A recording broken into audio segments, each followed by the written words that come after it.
礼拜三的台股大涨，很重要的一个原因就是听说台美关税协议即将完成签署，并且对外公布，这也导致了盘面台股的主流大风吹。赖总统呢突然的投书华盛顿邮报，那两个重点，台美的这个关系非常感谢川普。但是面对了这个中国的威胁，赖总统提出了历史上最高的国防特别预算，就是在正常编列的国防预算之外，再来一个特别预算追加预算。所以你感谢川普，但是川普是一个生意人，你只有口头的感谢啊，川普这种人啊，通常都不太会理你。你送个什么东西，哇，龙心大悦。台湾要送什么东西？大幅的提高国防预算，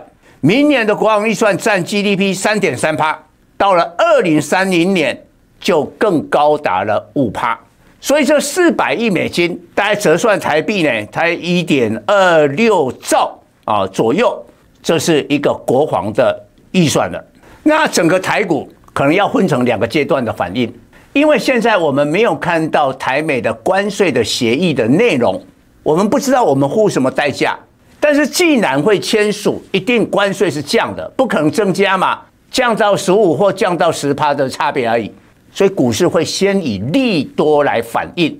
礼拜三大涨，那攻上了这个27000，但是万一攻不出来哦，我们要付出这么大的代价，可能要投资美国，比如说4000亿美金，外面都要这样传，我们帮美国做一个类似台湾的科学园区，台积电还要再加码。哇，假这个条件出来了以后，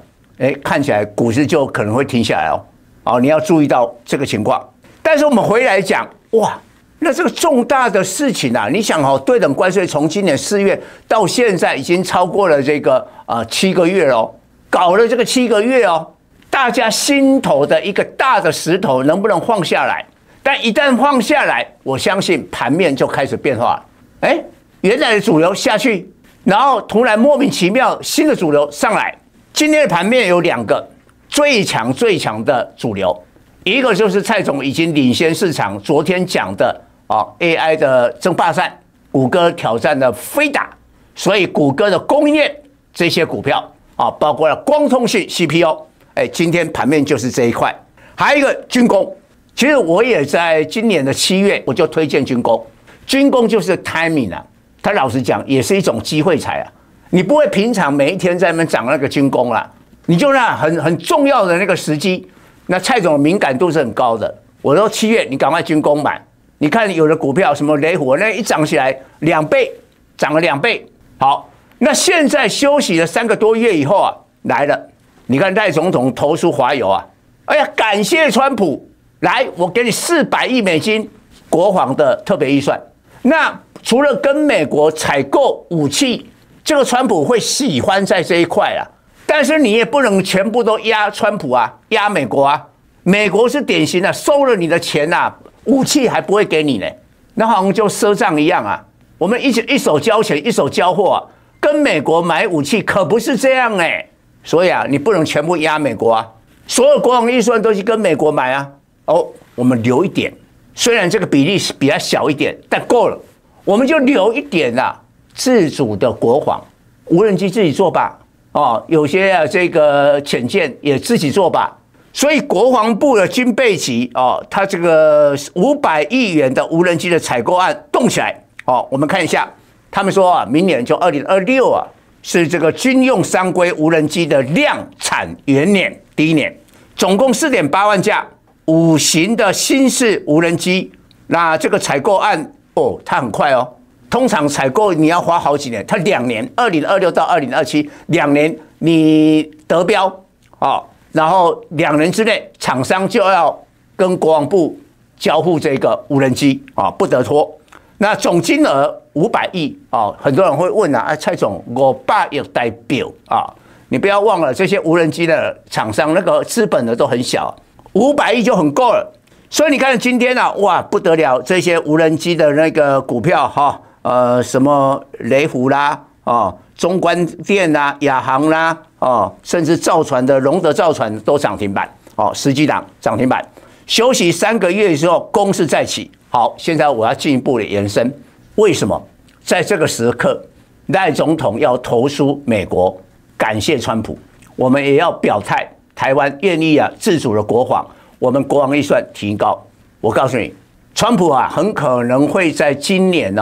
圣诞节之前，把乌克兰泽伦斯基搞定，同意美国的俄乌停火的条件。没办法，现在乌克兰已经快输了，快打输了。所以呢，只要美国切断援助，不给武器，不给钱，乌克兰会更惨。所以乌克兰不要逼着他同意这个和平的协议。所以长达3年多的俄乌战争，很可能在今年年底以前达成协议。达成协议有没有想过？现在加沙走廊也有点摆平哦。全世界最大的地缘政治的风险只剩一个地方。台海，我们台海，所以这个地方就会成为一个焦点。那我告诉你，枪声一响，黄金万两。地缘政治越风险，军工股的温床啊，军工股就是要在这个环境，只要太平盛世一片祥和，都是充满了和平，军工股不会涨。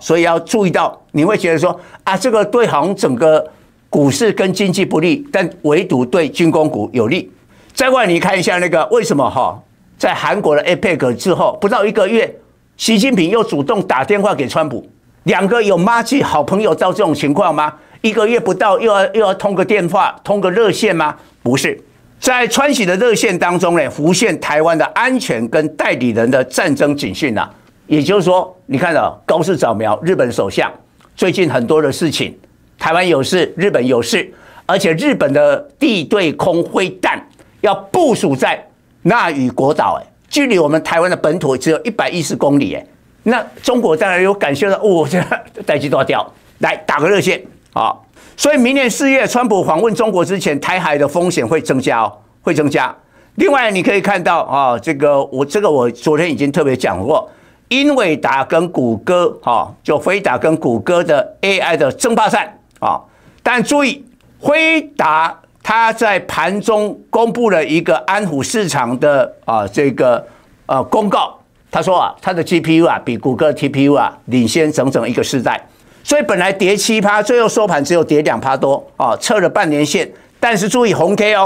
谷歌本来大涨3%，收盘涨1%多，急涨后黑 K 所以呢，谷歌链虽然耀居最强的族群，我相信还是主流，但是注意从这个变化。那明天礼拜4不一定啦，只要极短线你要注意到那个变化，像这个记忆体的这个记忆汇材，我曾经讲过，江湖出来混的，你总是要还。那你可以看大陆的长鑫存储 DDR5，它的新产品最高的速度超车了三星超车三星，也超车我们台湾的南亚科，所以你看今天记忆体出现了重挫。